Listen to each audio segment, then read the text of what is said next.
Olá, tudo bem? Meu nome é João Marcos, participo da União das Sociedades Espíritas Intermunicipal Carapicuíba e hoje eu vim aqui para conversarmos a convite do Núcleo Espírita Obreiros da Vida Eterna sobre um tema muito interessante, que é o Amai aos vossos inimigos. Esse assunto ele é bem interessante porque ele está no capítulo 12 do Evangelho segundo o Espiritismo e trata de uma série de itens de relevância para a nossa vida no dia a dia.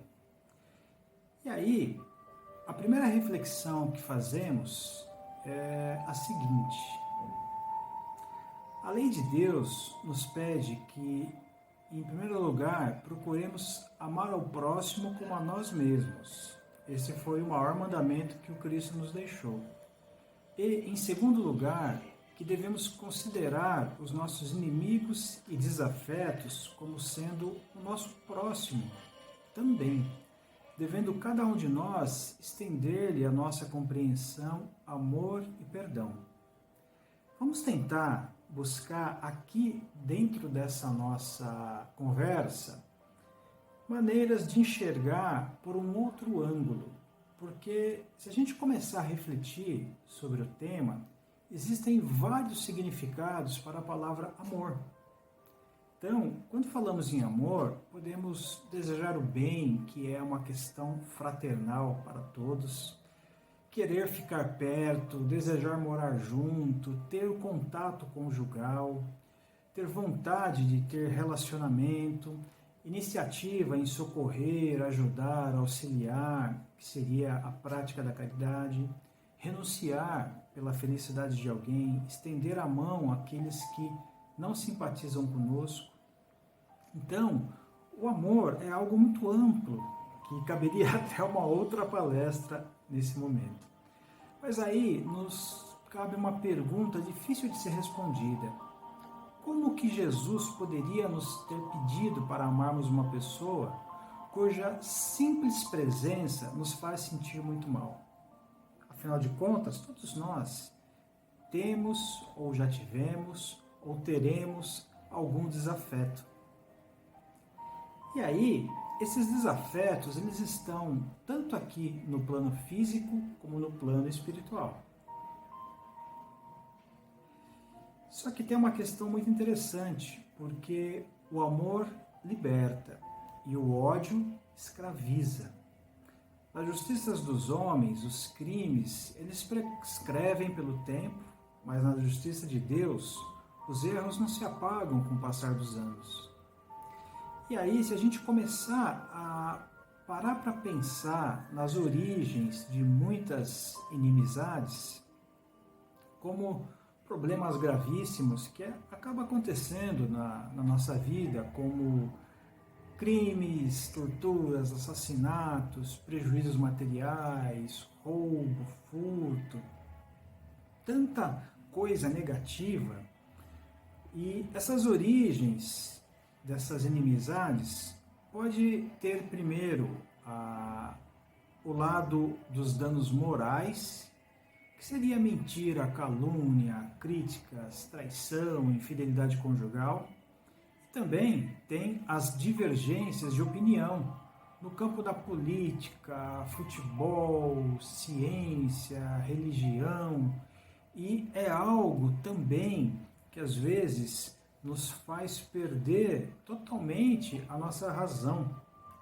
E nos tempos atuais, mais ainda, precisamos buscar esse equilíbrio para respeitar as opiniões alheias.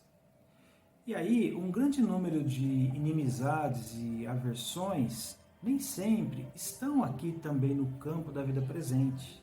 Muita coisa já é resultado de uma vida anterior que tivemos lá atrás, em outra encarnação. Então, os inimigos de hoje são os antigos amigos de ontem, que enlouqueceram por causa de um amor não correspondido na medida em que desejavam. Eu até brinco com um conhecido que é aquela pessoa que a gente tem uma dificuldade enorme em perdoar, provavelmente estamos fazendo um pedido de casamento para elas, numa outra existência. Então, precisamos pensar bem se devemos ou não perdoar. E detalhe, as origens dessas antipatias, elas têm a causa na vida anterior, mas também muitas vezes na nossa maneira de enxergar o outro hoje. E dessa forma, precisamos começar a criar estratégias para ter diante dos nossos desafetos. Precisamos transformar os inimigos em amigos. Será que é possível? Vamos ver o que nos ensina o Evangelho a respeito desse item. Ele fala que devemos pagar o mal com o bem. E aí, tem uma passagem bem interessante que o Cristo disse assim: tendes ouvido o que foi dito, amarás a teu próximo e aborrecerás a teu inimigo. Mas eu vos digo, amai os vossos inimigos, fazei bem ao que vos odeia e orai pelos que vos perseguem e caluniam, para serdes filhos de vosso Pai que estás nos céus, o qual faz nascer o seu sol sobre bons e maus, e vir chuva sobre justos e injustos. Porque se não amardes senão aos que vos amam, que recompensa havereis de ter? Não fazem os publicanos também assim? E se saudades somente aos vossos irmãos, que fazeis nisso de especial? Não fazem também assim os gentios?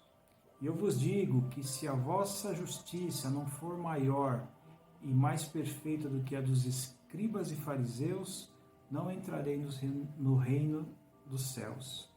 Está lá em Mateus, capítulo 5, 20, versículos 43 a 47. Então, Jesus também, ao ser retratado por Lucas, fala o seguinte: se não amardes, senão aqueles que vos amam, que recompensa tereis? Uma vez que as pessoas de uma vida amam também aqueles que as amam. E se não fazeis o bem, senão aquele que vô-lo fazem, que recompensa tereis? Uma vez que as pessoas de uma vida também fazem a mesma coisa. E se vós emprestais somente àqueles de quem esperais receber o mesmo favor, que recompensa tereis? Uma vez que as pessoas de uma vida se emprestam mutuamente para receber a mesma vantagem. Mas por vós, amai os vossos inimigos, fazei o bem a todos e emprestai sem disso nada esperar. E então a vossa recompensa será muito grande, e sereis os filhos do Altíssimo, que é bom para os ingratos e mesmo para os maus. Sede, pois, cheios de misericórdia, como o vosso Deus é cheio de misericórdia. Lucas, capítulo 6, versículos 32 a 36. E detalhe que, quando conseguimos amar os inimigos, acaba sendo uma vitória sobre o nosso orgulho e egoísmo, que são duas chagas que acabam com a sociedade. E o desejo de vingança é um índice seguro de atraso espiritual. Quando amar aos inimigos significa dizer não ter ódio e nem desejo de vingança, evitar desejar o mal, perdoar sem impor condições, não criar obstáculos à reconciliação, amparar nessa reabilitação, compreender que a fraqueza do outro poderia ser a nossa e se outras fossem as circunstâncias.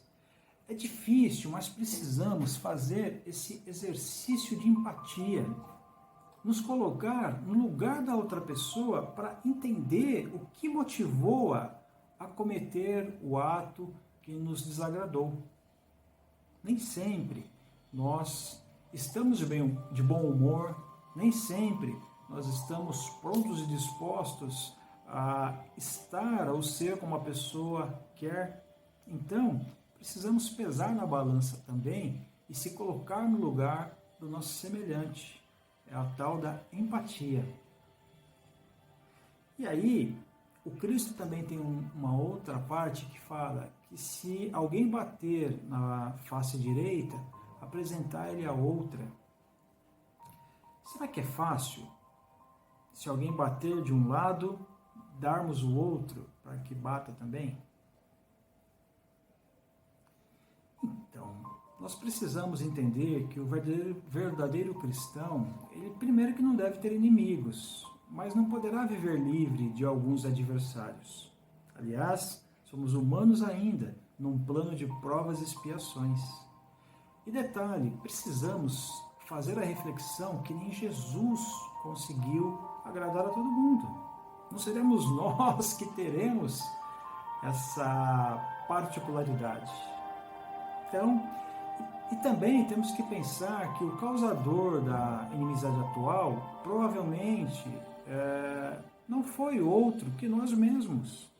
Porque quando não tem um motivo, uma causa para o drama ou dilema que vivemos, é porque de alguma forma a gente provocou isso lá em outra existência.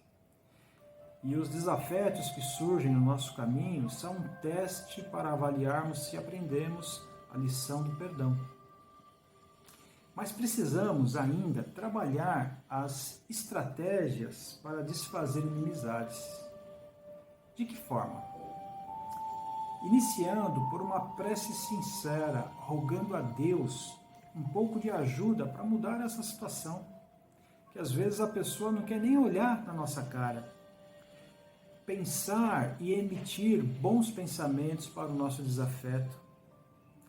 Procurar um meio de aproximação e oferecer sempre que possível ajuda. E ainda dar sorrisos sinceros e fraternos em sinais de humildade. Porque quando há uma divergência, é comum as pessoas olharem torto, feio, chegam até a cuspir quando a pessoa passa ou mudar de calçada. Então, vamos tentar mudar um pouco essa postura e tentar fugir de assuntos ou situações desagradáveis que possam produzir novas desavenças. Puxa vida, nós estamos passando por momentos tão difíceis e precisamos de conciliação, não de mais problemas e adversidades. E também precisamos utilizar as palavras mágicas. E assim, com frequência, o muito obrigado, me desculpe, por favor, com licença, são palavras que acabam muitas vezes acabando com uma inimizade. E também aquela frase, posso te ajudar? Tudo isso vem de encontro a mudanças e as melhorias. E continuar fazendo a prática da caridade, a prece, a mudança de sentimentos, que tudo isso vai provocar uma renovação de atitudes. E na hora dessa nossa oração, da prece, não devemos pedir o serviço completo, e sim pedir para que Deus nos dê a paciência, a tolerância e as ferramentas para conseguirmos perdoar. E de novo, o perdão liberta e o ódio escraviza. E os laços de amor corrigem essas coisas e incoerências. E o que nos aconselha a espiritualidade em relação aos desafetos? Emmanuel, através de Chico Xavier, nos disse o seguinte: quando Jesus nos recomendou amar aos inimigos, pedíamos apenas entendimento, que nós nos colocássemos no lugar do outro para saber qual seria a nossa atitude se estivéssemos no lugar deles.